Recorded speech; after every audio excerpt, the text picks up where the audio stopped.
Well, thanks guys for joining this evening. It's lovely to see you all again. We are joined this evening by Dr. Rosie Weir. So thank you, Rosie, for joining us. It's lovely to see you. Welcome.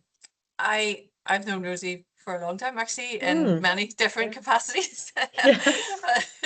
So it's really fun to have you here this evening. Rosie is a palliative care doctor, sort of working in the front line and end of life care, and is also a yoga facilitator. And the reason we're kind of connecting Rosie to you guys this evening is because although as EAS practitioners, you're not dealing in palliative care, you are dealing on a daily basis with a large level of trauma. And you're seeing many different cohorts of people coming through your practice. Like Rosie, the guys, even the ones I can see on the call here, work with children in like nursery age, SEN, right through to adults with disabilities or adults from have come through the adoption system, all of that. So there's just a whole range of services that these guys offer.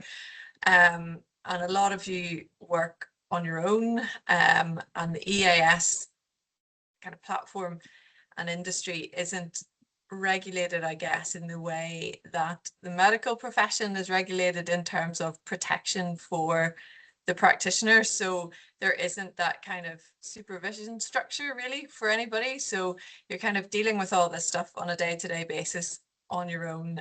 And then it's kind of to see where's the outlet for the practitioner. How do you regulate yourselves, and how do you then keep showing up and offering your brilliant practice to the people who need it? So tonight's about looking at how we sustain the people who are holding the space, I guess, for the others in this area. So Rosie is based in Northern Ireland, so obviously has the kind of cultural and sectorial context for this, and we'll have an understanding through the medical side of things, the cohorts you're dealing with, I guess, and the demands on you, and the kind of diagnostic challenges and things that you're facing on a day-to-day basis. So probably rather than wasting any more time, I'll hand over to Rosie. She's got a presentation for us, and then we'll have a bit of a chat after the presentation. Cool. Excellent. Everyone see that okay there? Yeah. Perfect. Thanks. Oh, I don't think I've ever done this where it's just actually worked, so I'm delighted. I'll take it. So as you'll know, as Molly has so eloquently explained, that I'm doing this session because you guys are exposed to a lot of people who've gone through a lot and have been, themselves exposed to suffering.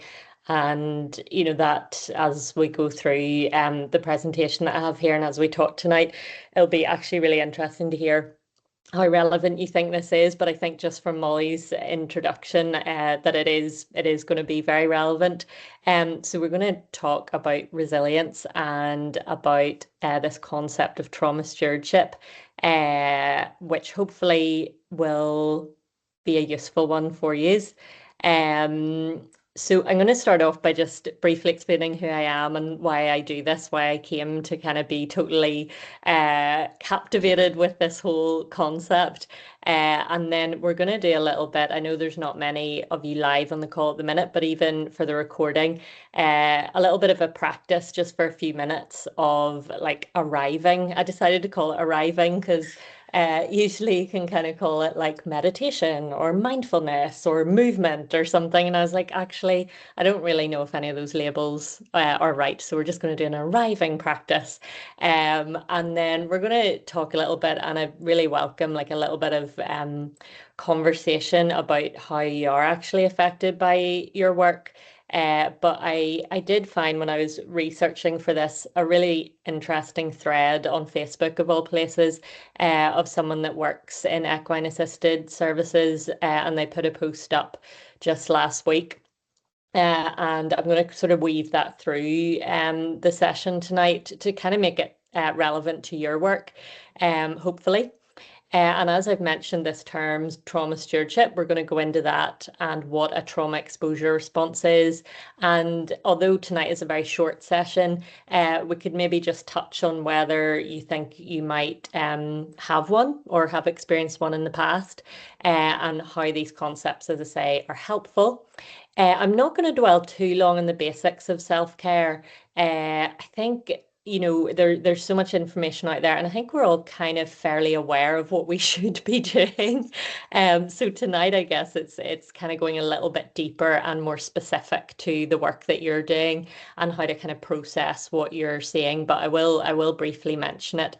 And then, yeah, looking at how you develop your own individualized self-care plan, because that's kind of the main message of this. It's not like a one size fits all, like what works for me won't work for you. And we're all so unique and different. And so, yeah, hopefully, you'll get some useful ideas about developing your own wee plan tonight. I don't know if any of you do have a wee pen and paper, but if you do, that can be helpful. But I will send Molly and Ashlyn a wee PDF with all the questions that we're going to go through, so you can work through it in your own pace, and especially for those who are on the recording as well. And then just signpost you to a few resources as well. So as Molly says, I work in palliative care. Clearly that photo was taken during COVID. And yeah, like I've worked in palliative care now for 7 years, and I've been a doctor, qualified in 2009, so a wee while. But I only really came across this work. It was probably after that photo was taken. It was maybe like 2021. So basically, the photo of the like terraced houses in Belfast refers to why I kind of came to do this work. I was doing a community home visit in Northwest Belfast and went into this home with one of the hospice nurses, and it was just a really hostile environment. It wasn't actually like almost your typical palliative care, and maybe that's why it impacted me a lot more. But just the family were just at each other, and it was a really uncomfortable situation with a dying mom and warring siblings and a husband who was anyway, it was complicated. Yeah. And I remember coming back to hospice after that, and Jackie, our chaplain, we normally have a bit of a chat, and he was just like, you're not right." I was like, "No, I'm not right." And Yeah. then it like really stuck with me. And a week later, I had dinner with a friend who's a social worker, and it was still with me. And I was talking to her about it, and she was like, "Oh, have you heard of trauma stewardship?" And she had this book, that blue book there on her coffee table, and she was like, "Take this." And it's written by this lady here, Laura Vanderlipsky, who worked as a social worker in American like EDs, their A&Es, trauma centers, and trauma in the kind of actual word of the trauma, I suppose, with people who've been in accidents and whatnot. But she noticed herself changing as she did this work. Like she started off all enthusiastic and like, this is the thing I want to do. And then things like she said she just felt this change in herself, and her family noticed, and her friends, and she became then unrecognizable to herself. She was like, what is going on here? So she delved into this work, and she didn't necessarily it has other names that you probably will have heard of before, like compassion fatigue, vicarious trauma. But I guess she really conceptualized like how we work with that. It's all very well saying like we're experiencing compassion fatigue, but like what do we do with that? And how do we manage ourselves so that we can like have make our work that we are so called to do. And I'm sure a lot of you are very passionate about what you do, to make it sustainable, and not even just to kind of like cling on and be like, oh, I'm just about surviving, but to actually have like joy within it. And maybe not every day, but like at least some of the days of the week, really find the joy.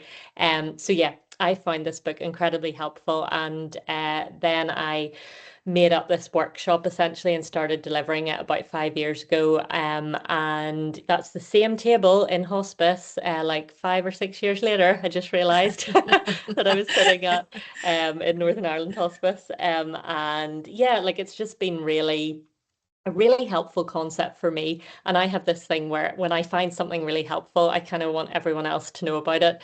And that's, I guess, why I also trained as a yoga facilitator, and yeah, have that kind of aspect to life as well.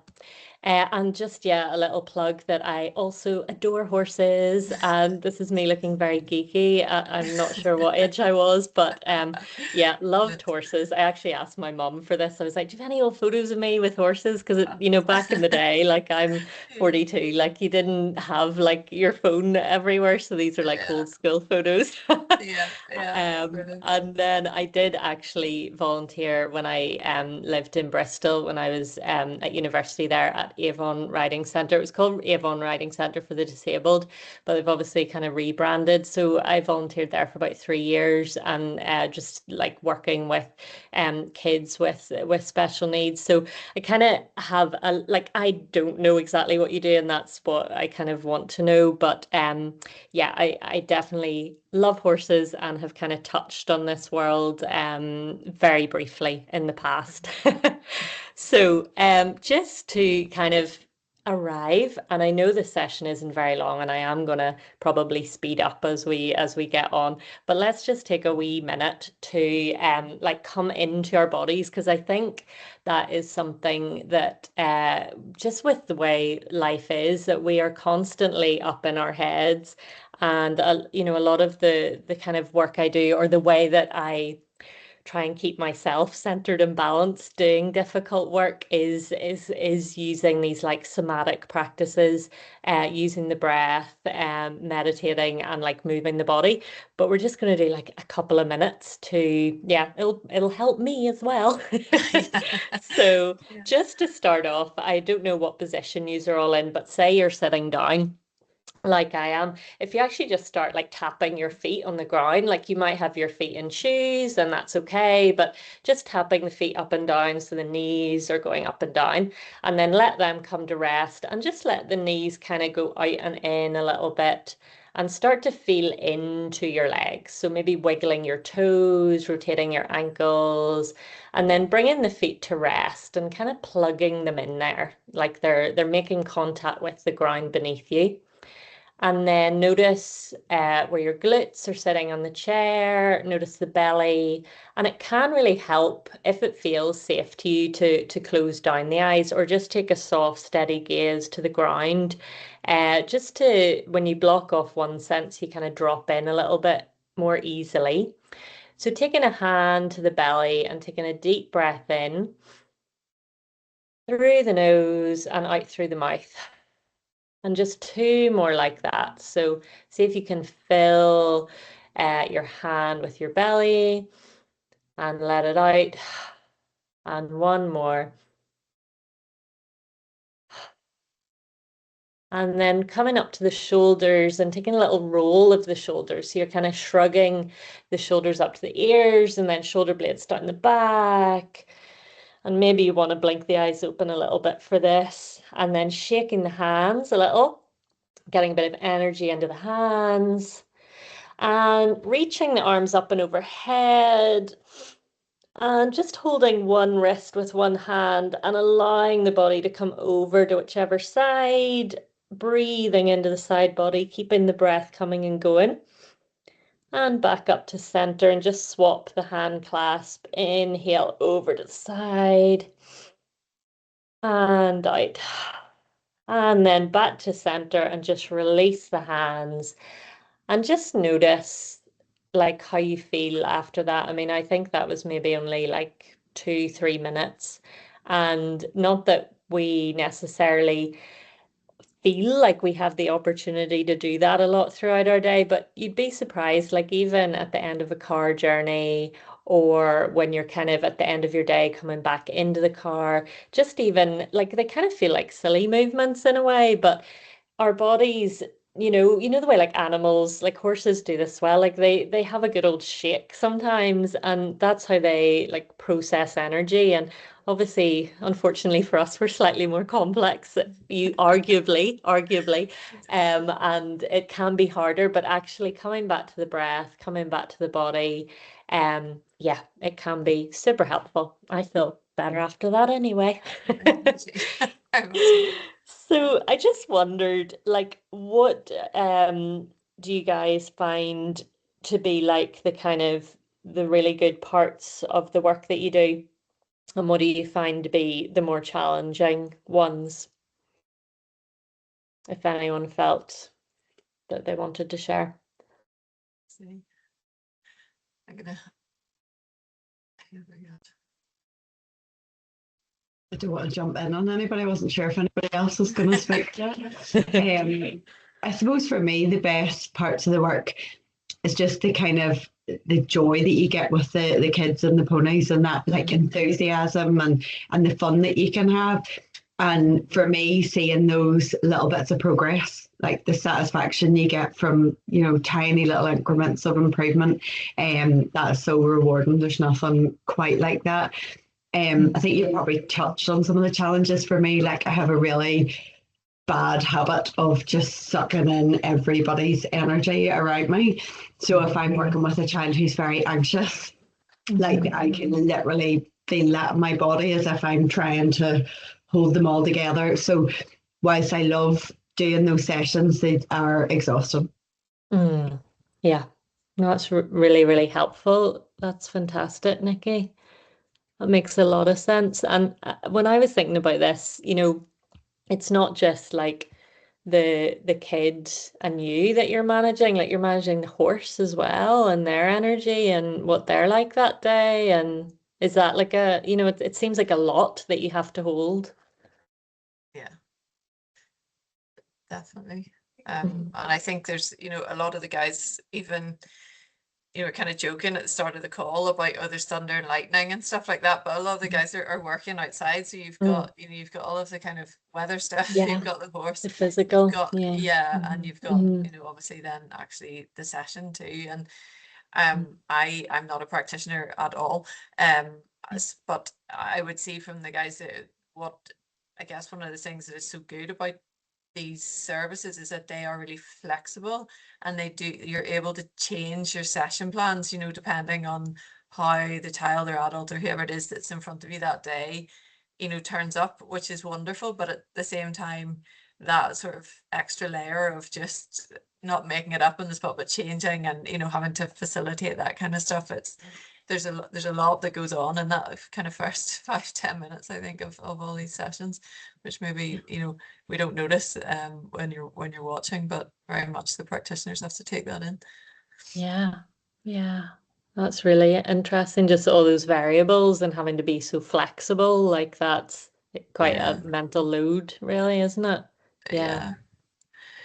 Does anyone have anything else before we move on? Like any other, like I wondered about the stories that you hear, or it could be the whole family. You have to manage expectations from families. You have to manage their energy. Like a lot of times, I'll try and have a small pony or the donkey in another area that the families can actually interact with them, because they need time. They need time to decompress while you're working with the young person. yeah. That's it's not just There's lots of energies going on, really. Yeah. And I think Rosie, you were saying, sorry, Molly, no, go. just jump in. You're saying there, yes, about some of the stories that you hear. The children that come to me on a Saturday are all children that have learning disabilities, and there's a few in particular, but there was one little girl and her mum brings her with a sister, and it's the impact, as Katie said there, on the family. I think it was Katie said, on the whole family, because her sibling comes with her. But you can sometimes see, and mum will say it's been quite a stressful morning, but the needs that child has as well. She has several diagnoses, and has had a very difficult start in life. And nobody can take that away, nobody can fix that, and no amount of equine facilitated learning is going to change that start in life. But yeah, I suppose I do my sessions on a Saturday because I work through the week. But on a Saturday evening, I would spend time kind of, sometimes I come in and I just have to sleep for an hour before I even face anybody else. And that sounds terrible. It's not that I find it quite tiring work. I find it really, really tiring in a way that I can't explain in comparison to my weekly job, the Monday to Friday job. And I wouldn't not do it, but it takes its toll. It definitely takes its toll mentally and emotionally, as well as physically, I suppose. The physical bit's the easiest bit, I find. Yeah. And I think there was a program in the Western Trust that was running this year around with Women's Aid up in Derry, and I know that was one of the actual official evaluations coming out soon from University of Ulster, but kind of pretext to it, the two practitioners who were involved have said that it was completely exhausting for them in a way that they did not anticipate at all. And I think it's being hit with the scenarios that these women are in, and the fact that this is so widespread, and the fact that they're looking to them for help, and then the sessions, and then hearing more and more of what is actually happening in real life in communities that they are in. And I think it really knocked them both for six in a way that they hadn't anticipated going into it. There were a lot of things they thought they would need help with, or this logistics and different things, but I don't think either of them were quite prepared for the actual mental emotional load toll. that Yeah. So no, that's really there's a helpful to lot. know. Yeah. Yeah, thank you for sharing all of that. And hopefully as we go through the session, we'll be able to weave in parts of that, because I think I think this is really relevant essentially. Yeah, for sure. So because I wasn't guaranteed to get such brilliant stories from you guys, I did find this story as I mentioned online. This random group that I came across. I don't know if anyone's heard of it. Equine assisted psychotherapy and learning. So I'm not going to read the whole scenario, but this person has said, I've hit a wall. I want to lay on the couch or just go hide somewhere alone and rethink my whole life. She talks about immersing her whole life in horses. She's 63. She's worked really, really hard. It's all horses, horses, horses, and I don't know why. I don't know why. This week I hit freeze, letting people down. It's Easter 2026. I'm in crisis. I'm done. I'm tired. I'm stressed. Has anyone been there? Have you felt called and driven to do the work, only to wonder what the fuck? How did you resolve it? So I just thought that was it's a longer thing, but it was so powerful. And the number of comments I actually checked back today, and it's just wonderful. I'm going to weave some of the responses into the rest of this session, because I thought it really encapsulated this, and it's not unique to this, to this industry that you're working in, or this vocation that you're doing.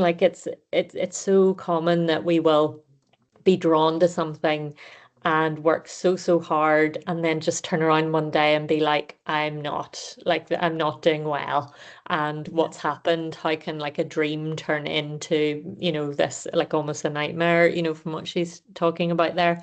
And yeah, we shall go on.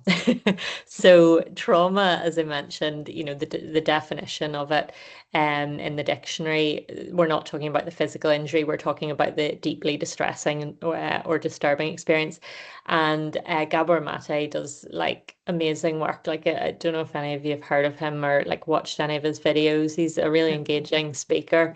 But he talks about the fact that it's not what happens to you, it's what happens inside you as a result of what happens to you. So you could have 5 different people all experience the same life circumstances, like domestic abuse. I think you guys were talking about the supporting women who've potentially been exposed to that. and everyone's going to respond totally differently. So it's a really fascinating area, trauma. And it's, I guess it's maybe because it's so unique and individualized that it's taken us as a human species quite a long time to like understand it. And I guess we're only really scratching the surface of it.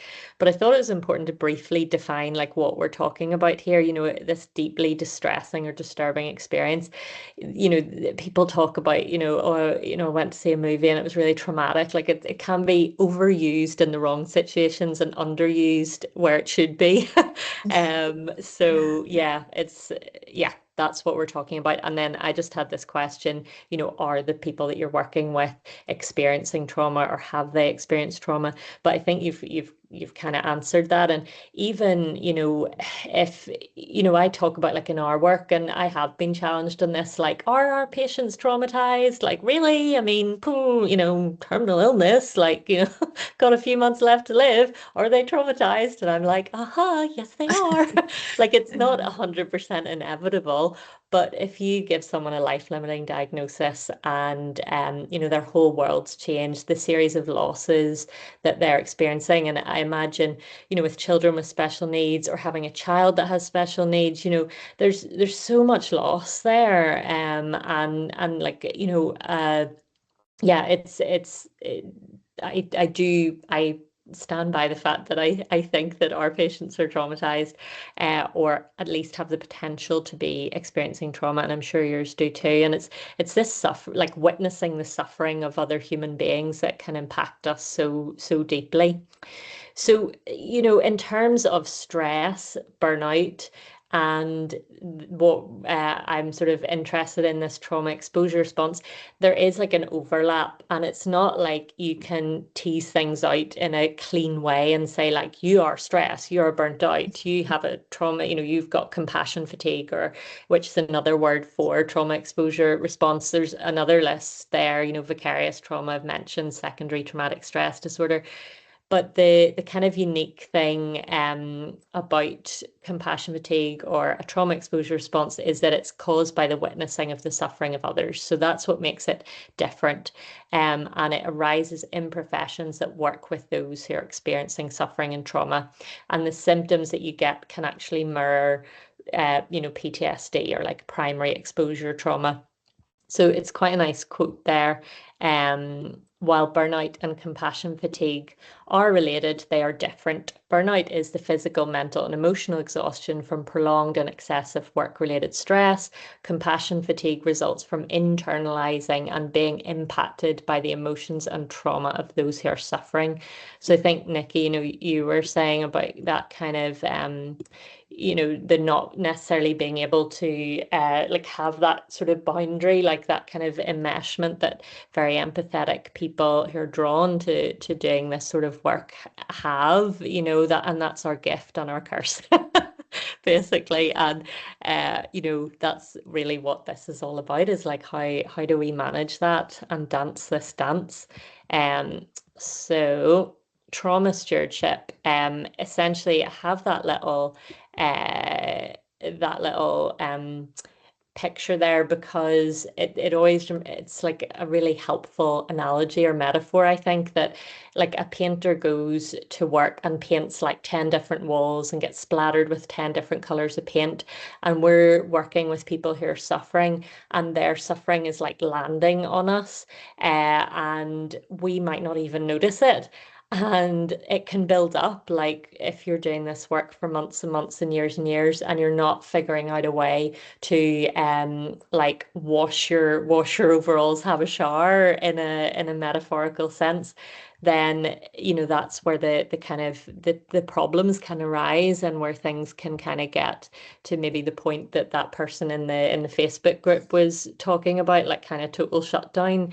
And like we're not even aware, I don't even think as people who work in these environments, it was news to me that this was kind of a thing. So yeah, I think even being aware of it is incredibly helpful. I really love this quote by Rachel Naomi Remen: "The expectation that we can be immersed in suffering and loss daily and not be touched by it is as unrealistic as expecting to be able to walk through water without getting wet." Yeah, we're human and we care and we are affected by this. So this is just a little summary about what trauma stewardship actually is, and it's a practice. It's like a constant practice, to be honest. It's not like a quick fix, and it's not something actually that you do need to devote a huge amount of time to. It's almost like little and often, but it's the practice of creating space and being present for another's hardship and suffering whilst not assuming that pain is our own. So creating that boundary.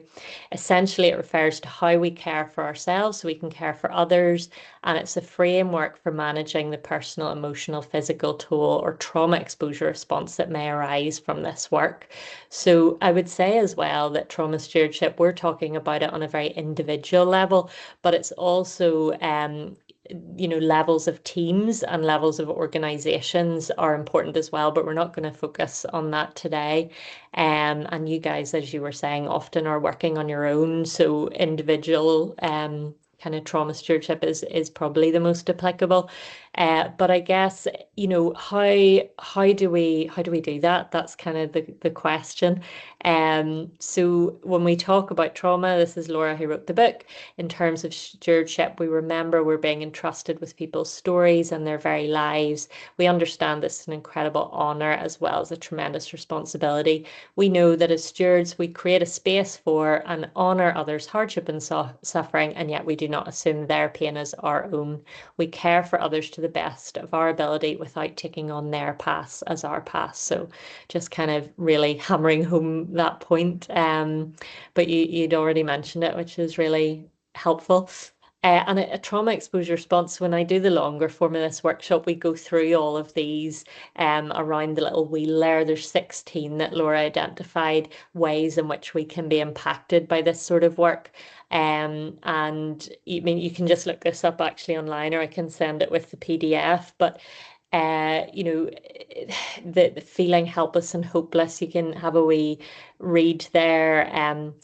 Sense of persecution, guilt, fear, anger, cynicism, inability to empathize, numbing, like kind of getting so exposed to this work that we just become numb and overwhelmed. And I thought actually I would just bring up the person's post on the Facebook group, and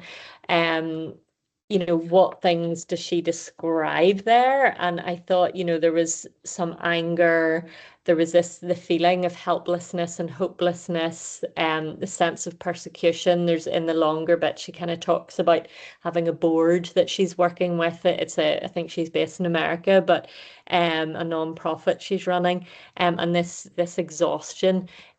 So we are all going to be affected very differently. Like, some of us might get really angry as a result of feeling this trauma exposure response, but some of us might become totally like go into ourselves, become totally overwhelmed in a different way. So whenever we look at all of these and break them down, it's actually a really helpful thing, because when I have a bit more time to talk through them all, you can kind of be like, oh yeah, that sounds like me, or someone that you work with or know, you might, even if not yourself.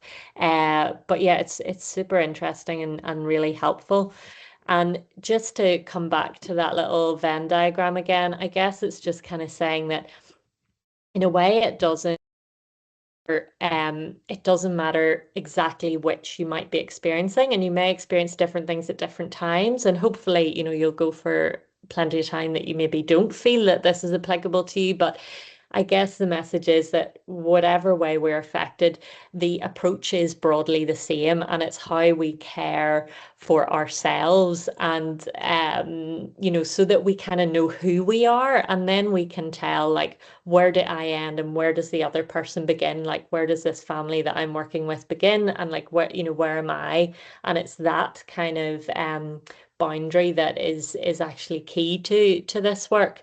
And you know, it's funny when I think about self-care, there's something about it that's a wee bit like hashtag self-care that can be, I don't know, it sounds a little bit like, oh God, it's like overused. It's become, it's kind of lost its power. Whereas if you switch it up, and I find it helpful anyway, to say like care of the self, like care of the self, like to me, that's so much more powerful and kind of makes me, yeah, less kind of like bull self-care. I don't know, even though this is my work and what I enjoy doing, like I actually do find it a little bit cringe. So yeah, we just need to reframe it a bit.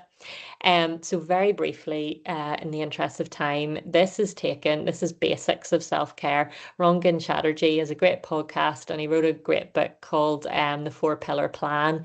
And it kind of went into these main ways that we need to kind of mind ourselves. Like we all pretty much know about exercising, eating, but you know, the importance of sleep and the importance of relaxation. And yeah, just to briefly mention that, like they are important, they are so important, and we as humans can find them really difficult to do consistently. And I guess when I talk about this, I kind of say like the 80-20 rule, like kind of maybe 80% of the time you're trying to do all the things that you know are good for you, but 20% of the time you don't, because I think that's a bit more realistic and a little bit more sustainable. Moving in then, you know, we're getting towards the end now, but I would say if you have a wee pen and paper, you can kind of jot down as I'm asking you these questions, because we're going to have a quick look at the 5 directions.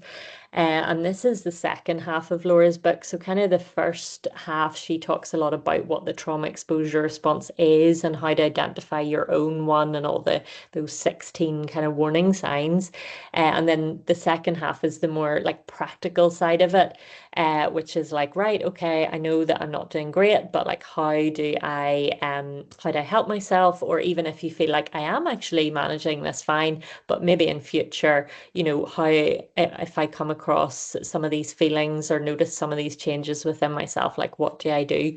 So the first direction is this north, creating space for inquiry. So this is kind of your why, like why do you do the work that you do? Like if you think back to whenever you know you first thought about doing equine assisted therapy, like what was your why? Like, can you remember what that was? Like just jotting down, if you do have a pen and paper, like a few memories of like, you know, because if we can know our why, like as that quote says, when you know your why, you can endure anyhow. Like it kind of gives you like a little bit of a reminder of like, you know, oh yes, I did choose to do this. Like it isn't something that's like forced upon me that I, you know, have to do every day. And just to, you know, when times get tough, being like, okay, yes, this is why I did this. I do remember that. Obviously, it's not enough on its own to do that, but it can be helpful. And like why you're still doing it, and recognizing as well that you do have the choice. And one of the exercises Laura talks about is what's your plan B? And she talks about that because it's like, you know, it can give you a bit of freedom of choice to be like, actually, if I wasn't doing this, what would I do? And kind of having a little bit of a dream and a thought about that, because even the act of doing that can kind of settle you a little bit to be like, okay, I do have choices. So, you know, the original post there, the person had said like, I don't know why, like they were very clear that they'd completely lost their why. And someone in the comments there has said, you know, for them, the horses make it all worthwhile. If this is your passion, it's all I really care about. Some days, the only thing I really have going for me is faith. I truly believe in this work and trust that we will be taken care of. Know that your work matters. It really does. Thought that was really lovely. Like they've identified like how important the why is there. Briefly, I feel like I'm saying briefly a lot because I'm kind of having to Don't fly worry, through you're this fine. a little No, bit. you're fine. But trauma mastery, like when I first heard of this, it kind of blew my mind. Um, like yeah, essentially, trauma mastery is when we are drawn to work that we have previously been in a situation where we have felt we lack control and we lack agency, and that's like the key hallmark of a traumatic experience. And we are drawn to doing this work because we want to feel like in control, and like that sense of power and that sense of agency. We want to bring it to a situation in future in an attempt to actually 99% of the time subconsciously heal what we originally went through. So whenever I did this workshop with my colleagues who are training in the same training scheme as me, like one of them, for example, her brother died when she was 15 of bowel cancer. Sorry, when he was 15 of bowel cancer. And she was just like, oh God, that's me. Like, that's why I'm doing palliative care, because his death wasn't like, it wasn't good. And, you know, and she was actually, you know, obviously upset about it. And I was like, look, this is like your gift as well. Like, it's not a weakness that sometimes we are drawn to do work like this. It's a power, and it is actually really important. But it's, if we can be aware that, but perhaps it's a factor for us, just that awareness can be really, really helpful. Like being really kind and compassionate to ourselves and really curious, is this potentially what's going on for us? And then, you know, it allows you to almost break that cycle of being like, hey, this actually doesn't have anything to do with me. Like my personally, like my granny had quite like a bad death, and you know, if I'm going into every room or situation where someone's dying and I have that unconsciously in my mind, you know, like I really want them to have a good death, and like I really want to help them, like that's really helpful to me anyway, to be like, hey, totally different situation, Rosie. This is not your granny. Like, you know, it's just having that like zoom out in a way. So someone actually had recognized that in the comments. Maybe this is a trauma pattern for you. I recognize it as one of mine, so I say that with love and respect. Yeah, super interesting. And you'll see it a lot with therapists, like in terms of like you know, people who are doing talk therapy, that they, you know, they will have had maybe episodes of anxiety and depression and find therapy really helpful. There's so many examples, but it's just to be aware of it. It's really an interesting concept, and it can give us really precious insight. So moving around to East, this like ability to choose our focus, like we do have the much more power than perhaps we think we do about what we can, like how we think. A lot of our thoughts are subconscious, but if we can bring them into consciousness, it can be a really helpful thing. So one thing that I ask in this kind of domain is like, thinking back to today, can you identify 3 things that you think that you've done well today? So like our brains as humans are programmed or wired to scan for the negative, and we're often like very hard on ourselves. But I did this back when I was like a very junior doctor. I had some therapy, and the psychologist suggested that I do this like at the end of every day, like think of 3 things that you did well. And whenever he mentioned it, I was like, I really don't think that's gonna, like, I didn't have much faith in it. But I did it for a week, and honest to goodness, totally changed my whole, like, just changed my life. Actually, I was like, wow, I do things well. But our brains are so programmed to being like, oh God, I wish I hadn't said that, or wish I hadn't done that. And it's, yeah, it can be our default thinking pattern. And then 3 things that you're grateful for right now. Like, again, hashtag gratitude. It can feel a little bit, oh, but there really is, it is an incredibly powerful thing. It's very, very well researched. And like it is the one thing pretty much, I do it every night. I write down 3 things that I'm grateful for. And the reason that I think I do that is because I know actually there's really, really good evidence that it helps us to, like, it helps our brains to train our brains essentially. I really like this quote from from the Facebook thread there. So this person said she'd heard someone say before she gets on a horse, she says a little prayer of thanks for being able to ride this beautiful horse. I started doing that, and it's amazing how taking a moment to do that changes your entire energy. It brings softness, gratitude, joy, and so much more. So yeah, I really loved that. And these things kind of sound a little bit silly in workshops and kind of like out of context, but when you start doing them, just have a go and see what you think. South then, building compassion and community.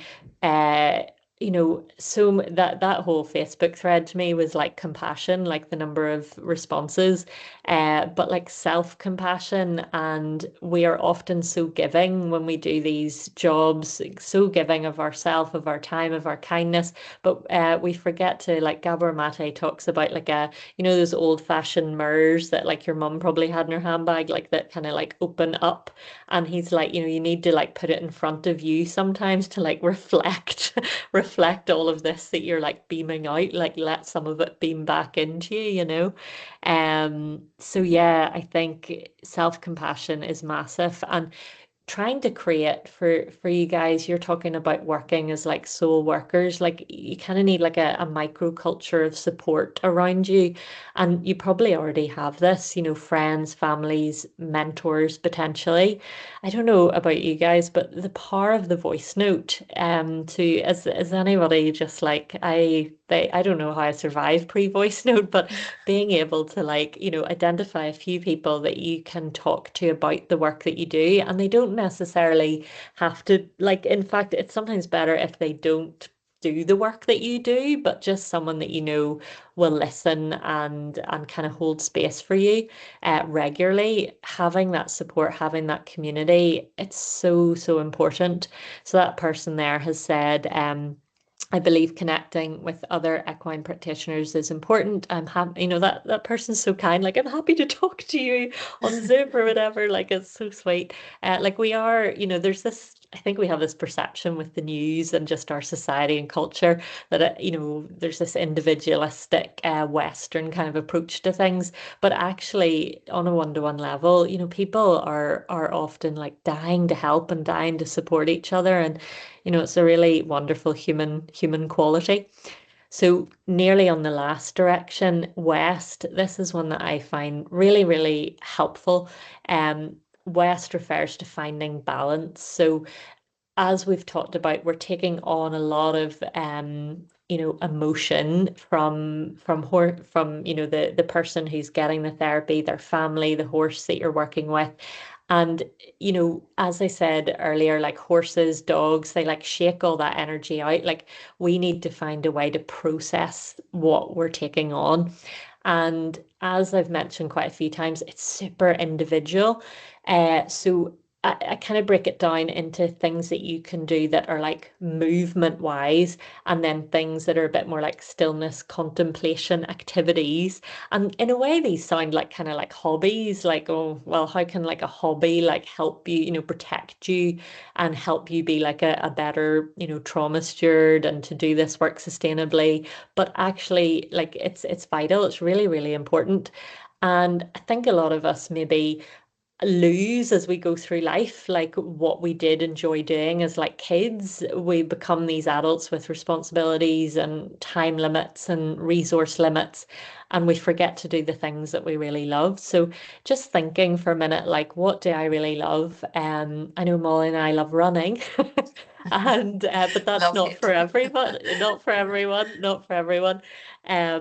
People, even walks. Some people love gymming classes, and then there's the more contemplative things like, journaling, crafting. I really like this person who says like, self-care goes out the window, and then does a brilliant job of explaining exactly what she does for self-care, which is brilliant. But I regenerate by spending time on my days off, reading, sewing, going for walks with my dog, and always remember to be grateful that the horses and I can be a resource for others who are struggling emotionally.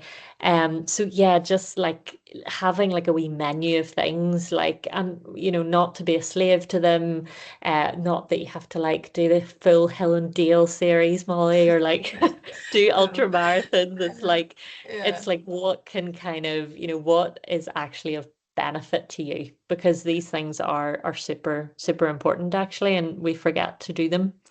And then the I'm final, totally going to yeah, interrupt for 2 seconds, yeah, because I please wanted do. to kind of run it by the guys on the call. Actually, I was thinking about this earlier, because Mm. I'm obviously I'm not a practitioner, and I still have horses at home. And my kind of letdown has always been going to the horses, and mucking out is the biggest regulator I Wow. can find anywhere. Yeah. But when that becomes your work environment as well, does it still give you that release and that kind of just, downtime, or do you still get that okay from it, or is it removed in a different way? No, I still get it. Oh, okay. Good. Definitely. Good. Definitely. Okay. Definitely. Yeah.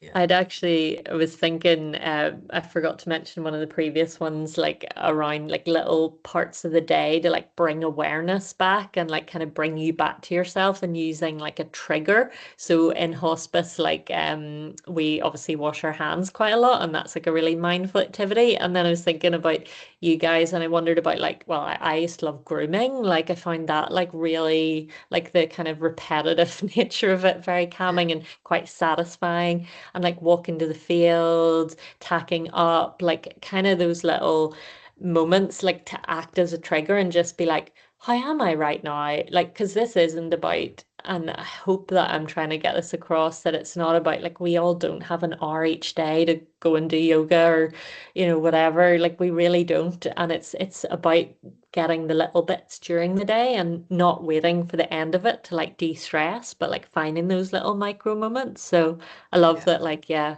mucking out is where it's at for regulation. Totally. Totally. That's great. Yeah. So finally, then, this kind of the daily practice of centering yourself, this is her fifth direction. And, you know, I actually do really try, even like for a couple of minutes at the start and the end of the day, to kind of sit down. But this is kind of like things that I enjoy doing, journaling and meditating and all that. You might not have that opportunity or even want to do that. But even like if you're driving, just sort of checking in and being thinking of an intention for the day, like I'm going to try and notice something beautiful outside today, or I'm going to notice my breathing or how I am. It's kind of coming back to yourself. And I guess it circles round to what we were talking about. You can only know where you end and they begin if you know where you end, like if you know where you are and who you are. And I think we can get really lost in this work, and our kind of boundaries can become really watery. But something that you do that can center you, and it might be a cup of tea, it might be walking the dog, but just having a wee think, like what can I do to kind of come back to myself and check in. Yeah, and rest. I just put this at the end, this window of tolerance idea. Whenever I do these workshops, people say it's like an incredibly helpful concept, and I find it really helpful. We basically have like this optimum level of functioning, and it's kind of where you're not too like overly anxious and like, up, and you're not like too, oh God, I'm so exhausted. It's like this lovely kind of just right kind of area that we can be in, and doing this work and thinking about these things and taking care of the self. It like widens this capacity, and it makes us more resilient, and that we are more like resourced under stress, like whenever it's all going to shit, and like someone, I don't know if people, if someone's fallen off the horse, or horses in terrible form, or the families, going through something really hard. Like it's like, how do you kind of use these ideas to like be able to kind of cope more? And I keep going like this because it's just like if you can invest some time and intention towards this kind of stuff, even like 5%, you know, it can really make all the kind of everyday so much more copable. So that is the 5 directions, and we've covered a lot in a relatively short space of time. We are in an hour, but hopefully it's given you a bit of an awareness of how you might be affected about these concepts, and hopefully, I mean, I certainly found learning about them to be transformative. Like, I can honestly say, like, I love my job, and I work with medical students a lot, and I tell them about this, and I tell them how much I love my job, and they're like, "You're like the first doctor we've met who likes their job." But genuinely, it genuinely has helped me enormously. And yeah, it's just, it is a dance, because we are so compassionate, but we do need to get that little mirror out and have self-compassion for ourselves. It's a dance, it's not easy, and it is something that is constant. You know, it's not a destination we arrive at. It's something that we're always going to have to work at, but hopefully not too much and too intensely, in a manageable way. And I have one final slide. So these are some resources. Laura does a brilliant TED Talk on YouTube. Her book I would highly recommend. It's just, you can get it off Amazon. The Happiness Trap is another really great book, just about, like, yeah, changed my life and how I think about things. It's like this form of therapy, acceptance commitment therapy. Insight Timer is a free meditation app, really good. And Netflix, the Headspace Guide to Meditation is really excellent. I do them quite a lot. I can just get them up on my phone, and it's an animated thing, so you can tell where the guided meditation starts. That's Rangan Chatterjee's book about the basics of self-care. And then I did a wee podcast, which is on Spotify. You can just search for my name, and yeah, just goes over the concepts that we've discussed, probably goes into a bit more depth in various areas. But we have arrived at the end. I'd really appreciate, I've got a wee QR code there if you would give me some feedback, if you get a chance, because yeah, I am just kind of starting to get this kind of stuff out of just like the healthcare industry or setting environment that I work in, because I think it can be really valuable to so many people. So yeah, really appreciate your feedback, and thank you so much for being so interactive.